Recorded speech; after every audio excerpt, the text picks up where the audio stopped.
Meeting এর শুরুতেই আমি আহ, আহ, ক্ষমা চেয়ে নিচ্ছি যে আজকের যে সমস্যাটা, সেই সমস্যাটার জন্য আমি সহ সবাই আহ, ভোগান্তির মধ্যে আছে। এই সমস্যাটা আপনার মানে আহ, আমরা কল্পনাও করি নাই যে কোনোদিনও এফএসআর হতে আগুন লেগে যাবে, এবং এফএসআর হতে আগুন লেগে গেছে। লাগার পরে থেকে তো আমাদের এই সমস্যার সৃষ্টি হয়েছে। তো থ্যাংক গড যে ড্যামেজটা খুব বড় হয়নি, হতে পারতো, কারণ না সাইডে আর একটা এলএনজি জাহাজ লাগছিল। তা আগুনটা লাগার সাথে সাথেই ওই জাহাজটা তাড়াতাড়ি সরে যেতে পেরেছে, না হলে হয়তো আরো বড় ডিজাস্টার হতে পারতো আর কি। এখানে জনাব আনোয়ার সাহেব বক্তব্য দিলেন, পলিসির কথা বললেন। আসলে আমি তাদের মধ্যে একজন। যখন বাংলাদেশে প্রথম প্রাইভেটাইজেশনের এবং ইন্ডাস্ট্রিয়ালাইজেশনের জন্য পলিসি দিয়েছিল 1977 সাল 78 সালের দিকে, তখন আমরা এর মধ্যে ঢুকেছিলাম। যাই হোক, ওটা তো আমার অতীত। এককালে আনোয়ার সাহেবদের মতো আমি একজন ছিলাম। তো আমিও পেইনটা বুঝি প্রত্যেকটা ইন্ডাস্ট্রি। আমরা যা ব্যাংক থেকে লোক নিয়ে ইন্ডাস্ট্রি করি, সবার ছুটি আছে কিন্তু ইন্টারেস্টের ছুটি নাই। ছুটির দিনেও ইন্টারেস্ট বাড়তে থাকে।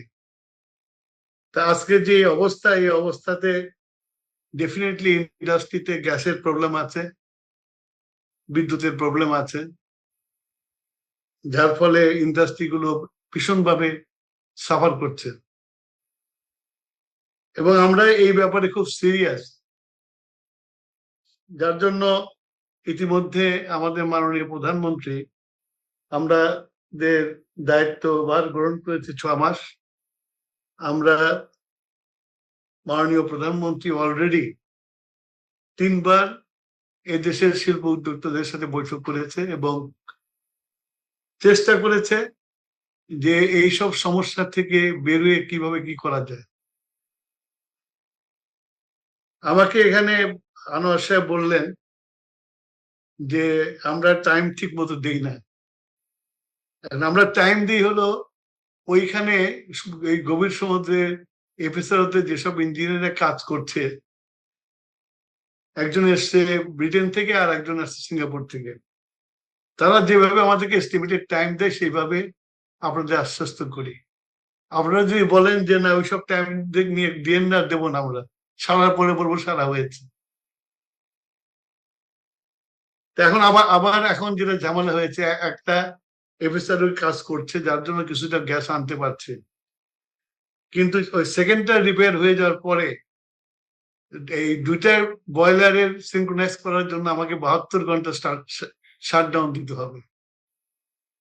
তখন কিন্তু একটা বিরাট গ্যাসের ক্রাইসিস হবে। তো এইসব টেকনিক্যাল সমস্যা নিয়েই তো আমাদের দেশের সিস্টেম, বা সব দেশেরই সিস্টেম। আমাদের দুটো মাত্র এফএসআরও, আমাদের ডিমান্ড অনেক বেশি। আমরা এসে এই গত 6 মাসের মধ্যে এফএসআর কাজ করে 10-12 দিন আগে আমরা একটা এফএসআর অর্ডার দিয়েছি, এবং আরো 3টে এফএসআর করার জন্য আমরা ইনভেস্টর খুঁজছি। আমাদের পায়রাতে আমরা এফএসআর করব, আমরা মোংলাতে এফএসআর করব, এবং হিরন পয়েন্টে একটা এফএসআর করার জন্য আমরা চিন্তা ভাবনা করছি। এবং ল্যান্ড বেস আপনার সিঙ্গেল মোডিং করার জন্য আমরা চেষ্টা করছি। তো এগুলো তো জাস্ট আমাদের মানে পরিকল্পনা, এবং যাতে দ্রুত হয়। আমাদের প্রত্যেকটা পরিকল্পনাতে আমরা টাইম ফিক্স করেছি 2029 সালের মধ্যে যেন এই কাজগুলো সম্পন্ন করা যায়, এবং যাদের সাথে কথা বলছি আমরা 29 সালকে টার্গেট করি কথা বলছি। ভোগান্তি ভুলে চলে আসুন রিগালে, ওয়ারেন্টি সহ স্টাইলিশ কালেকশন নিয়ে রেডি রিগাল ফার্নিচার। এখন এই মুহূর্তে যে অবস্থায় আমরা আছি সেটা হলো যে পুরাটা ঘাটতির মধ্যে আছে। আমি যদি গ্যাসটা পুরোটা যদি জেনারেশনে দিই, যেমন কালকে আমি দিয়েছি জেনারেশনে গ্যাস দিয়েছি, কালকে বেশি দিয়েছি, যার জন্য আমার জেনারেশন কালকে বেড়ে গেছে। আর একটা মানে জিনিস ঘটে গেছে আমাদের দেশে, যেটা হয়তো আপনারা খেয়াল করেন না, সেটা হলো যে গরিবের টেসলা। আগে আমাদের পিক আওয়ার ছিল বিকাল 7টা থেকে রাত 12টা পর্যন্ত, তারপরে ডিমান্ড কমে যেত। এখন আমাদের ডিমান্ডের প্যাটার্ন চেঞ্জ হয়ে গেছে, আমাদের ডিমান্ডের প্যাটার্ন হয়ে গেছে রাত 12টা তো প্রায়, আমি গতকালকে যে হিসাব নিয়েছি প্রায় 18,000 মেগাওয়াট ডিমান্ড ছিল। এটা কোনোদিনও হওয়ার কথা না। তার হলো যে পরিমাণের এই যে ব্যাটারি রিক্সা এসছে, এগুলো সব রাতে চার্জে বসিয়ে দেয়, এবং মোস্টলি যারা যে চার্জ করে এগুলো মোস্টলি ইলিগাল কানেকশন। আমরা এই ইলিগাল কানেকশন গুলো ধরার চেষ্টা করছি, করার চেষ্টা করছি। তারপরে আপনারা জানেন যে এখন যারা একটু মেজরিটি, বিশেষ করে এই ধরনের জায়গায় গেলে তাদের আন্দোলন হয়, আমাদের লোকজন মারও খায় এই ইলিগাল কানেকশন কাটতে গিয়ে। তো এই অবস্থাতে আমি এখানে যারা বসে আছে এখানে আনোয়ার সাহেবকে বলবো বিশেষ করে, যে আপনারা আমাদের বলেন এই সরকার জনগণের সরকার, জনগণ আমাদেরকে ভোট দিয়েছে বলে আমরা এখানে এসে সরকার গঠন করতে পেরেছি, এবং আপনাকে আমি আশ্বস্ত করতে পারি যে আমরা we all are very serious, এবং আমরা আমাদের প্রধানমন্ত্রীর নেতৃত্বে ওয়ার্ল্ড অ্যাসোসিয়েশনে যেমন কাজ করে সেরকম কাজ করছি আমরা। কিন্তু কিছু কিছু জিনিস তো বুঝতে হবে যেগুলো আমাদের নিজের হাতের মধ্যে নেই। এখন এফএসআর খারাপ হয়ে গেছে, এখানে তো আমি জোর জবরদস্তি করে বলতে পারবো না ছেড়ে দেওয়া। ইঞ্জিনিয়াররা যেভাবে আমাদেরকে বলবে সেভাবে বলবে। আমরা যেটা করতে পেরেছি, আমরা যাতে যেসব তার পুড়ে গেছে সেসব তার ওরা বিদেশ থেকে নিয়ে এসছে, মানে যাতে আমাদের কাস্টমসে কোনো দেরি না করে, ডিলে না করে, আমরা 24 ডেলিভারি আসার পরে 24 আওয়ার্স এর মধ্যে আমরা সাইটে পৌঁছিয়ে দিচ্ছি। তার যেটা আমরা পারি করতে সেটা করেছি আমরা। তো রিপেয়ার করার দায়িত্ব তো এফএসআর মালিক, এবং সবচেয়ে বড় কথা হলো যে এটা তো আমেরিকান কোম্পানি। তো দুর্ঘটনা ঘটে গেছে, এক্সপেক্টেড না।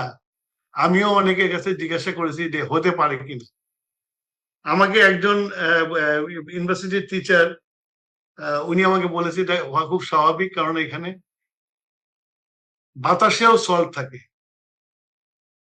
এবং খুবই কালেকশন খুব বেশি হয় ওখানে। তো যে কোনো সময় আগুন ধরতে পারে আপনার। তো এরকম একটা সিচুয়েশনের মধ্যে এখন আমাকে তো ওই এফএসআর ওটা রিপেয়ার না হওয়া পর্যন্ত ওইটার উপরই ডিপেন্ড করতে হবে আমাকে। তো আমরা চেষ্টা করছি, ইঞ্জিনিয়াররাও কাজ করছে দিন রাত্র, এবং আমার মিনিস্ট্রির আমি প্রাউডলি বলতে পারবো যে আমার দ্বারা এটা দেখে তারা দিন রাত 24 ঘন্টা এটার পিছনে লেগে আছে, এবং আশা করি খুব দ্রুত আমরা একটা রেজাল্ট পাবো। এবং এটা পেলে আমরা কিন্তু এই যে আমাদের এফএসআর খারাপ দেখে আমরা ইন্ডাস্ট্রি প্রকিউরমেন্ট কিন্তু আমরা বন্ধ রাখিনি। আমরা গতকালকেও 4টা কার্গো ক্রয় করছি আমরা, যাতে এফএসআর ওটা আসলে সঙ্গে সঙ্গে এই কার্গো গুলো আসে, এবং এই কার্গো গুলো আমরা যদি আনলোড করতে পারি তাহলে সমস্যা যতটুকু আছে তার থেকে অনেক অংশে কমে আসবে। আর একটা হলো যে আপনাদের গ্যাস খনন, আমাকে উনি পরে শোনালেন তখনকার পেট্রো বাংলার চেয়ারম্যান যে বক্তব্যটা দিচ্ছেন, তো আমরা তো এসে দেখলাম না কোথাও কোনো কূপ খননের তারা শুরু করেছে, বরঞ্চ আমরা এসে দ্রুত যত পারছি বাপেক্সকে দিয়ে আমরা কূপ খনন শুরু করেছি আমরা, এবং বাপেক্সকে স্ট্রেনথেন করার জন্য আরো দুটো রিগ কেনার অর্ডার দিয়ে দিয়েছি আমরা। তো অনুসন্ধান যদি না থাকে, এই গত 17 বছর অনুসন্ধান না করে শুধু ইম্পোর্টের উপরে বেস করে দেশটাকে এই জায়গায় নিয়ে আসা হয়েছে,